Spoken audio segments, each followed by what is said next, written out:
Hi guys, good morning. Good morning sa inyong lahat guys.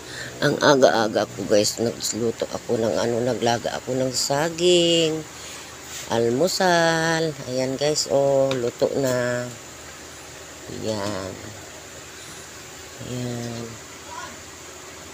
Dalawa lang kami ni Mr. kakain, kaya tagtatlo lang kami kasi may yung iba mamaya hapon gagawin ko ng banana Q para naman merienda mamayang hapon. Ayan guys. Ayan.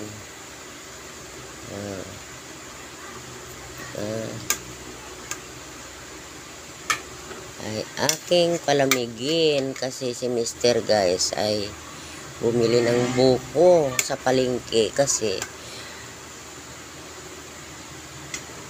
umano yung UTI ko guys, kaya bumili siya ng buko.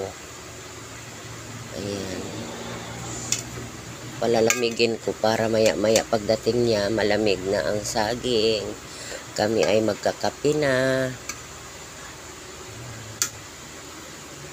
Hintayin ko muna siya guys kasi hindi pa ako pwedeng uminom ng tubig at saka kape kasi mag-iinom ako ng buko. Kasi sumakit yung UTI ko na naman. Kaya, ayan, ang hirap magkasakit guys. Kagagaling ko lang kahapon sa doktor ay nagpa-check up ako.